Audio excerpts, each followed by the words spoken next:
राधे राधे, जय श्री कृष्ण। प्राचीन काल में एक अत्याचारी राक्षस राज हिरण्यकश्यप हुआ करता था।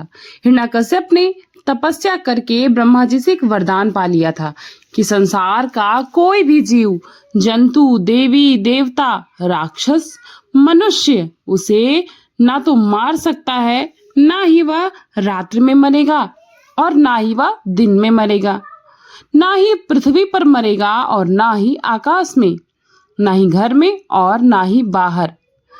यहाँ तक कि कोई शस्त्र या फिर कोई अस्त्र भी उसे मार ना पाएगा। ऐसा वरदान पाकर हिरण्यकश्यप खुद को भगवान मानने लगा और वह चाहता था कि हर कोई भगवान विष्णु की तरह ही उसकी पूजा करे। यहाँ तक कि वो चाहता था स्वयं भगवान विष्णु, ब्रह्मा, महेश सब उसी की पूजा करें। वहीं अपने पिता की आज्ञा का पालन न करते हुए हिरण्यकश्यप के पुत्र प्रहलाद ने उनकी पूजा करने से इनकार कर दिया और उसकी जगह भगवान विष्णु की पूजा आराधना करना शुरू कर दिया। प्रहलाद भगवान विष्णु का परम भक्त था और उस पर भगवान विष्णु की बहुत असीम कृपा थी।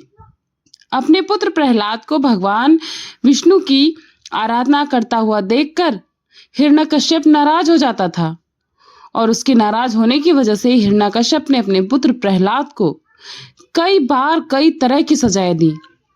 कभी जलाया, कभी फेंका, कभी उसको काटने की कोशिश की, अलग अलग तरह की, कभी हाथी से कुचलवाने की, जिससे वह प्रभावित नहीं हुआ, उस पर कोई असर नहीं पड़ा। इसके बाद भी हिरण्यकश्यप और उसकी बहन का नाम था होलिका, दोनों ने मिलकर एक योजना बनाई कि वह प्रहलाद के साथ एक चीता पर बैठ जाएगी।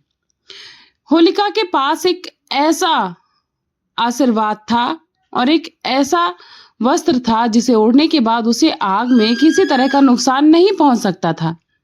ऐसा उसको भी वरदान मिला था, लेकिन वो ये भूल गई थी यह वरदान केवल उसको अपनी रक्षा के लिए मिला था, किसी को क्षति पहुंचाने के लिए नहीं। दूसरी तरफ प्रहलाद, उसके पास खुद को बचाने के लिए कुछ भी नहीं था। जैसे ही आग जली वैसे ही भगवान विष्णु की कृपा से होलिका का वह कपड़ा छोड़कर प्रहलाद के ऊपर चला गया और प्रहलाद की जान बच गई और उसी जगह पर होलिका आग में जलकर राख हो गई। यही कारण है कि होली का त्योहार बुराई पर अच्छाई की जीत के प्रतीक के रूप में मनाया जाता है। होलिका दहन के दिन एक पवित्र अग्नि प्रज्वलित की जाती है, जलाई जाती है, जिसमें सभी तरह की बुराई, अहंकार और नकारात्मकता को जलाया जाता है। उसके अगले दिन हम अपने प्रियजनों के साथ, अपने भाई बंधुओं के साथ रंग लगाकर त्योहार की शुभकामनाएं देते हैं और होली खेलते हैं। इसके साथ ही नाच गाने करते हैं, स्वादिष्ट स्वादिष्ट पकवान और व्यंजनों के साथ इस पर्व का मजा लेते हैं, आनंद लेते हैं।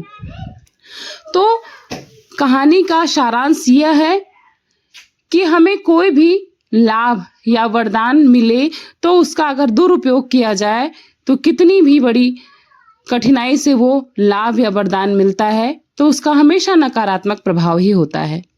भगवान हम पर कृपा इसलिए करते हैं कि हम उस कृपा से अपने और अपने से जुड़े लोगों के जीवन को कृतार्थ कर सके, ना कि उस कृपा का दुरुपयोग कर सके।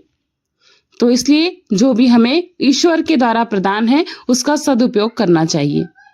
तो आप सभी को ये कथा कैसी लगी एक बार कमेंट बॉक्स में जरूर बताइएगा। मिलती हूँ नई कथा के साथ, नई जानकारी के साथ। तब तक के लिए अपना खूब सारा ख्याल रखिएगा। Thanks for watching. पूर्णिमा के शुभ ब्लॉग। राधे राधे, जय श्री कृष्ण।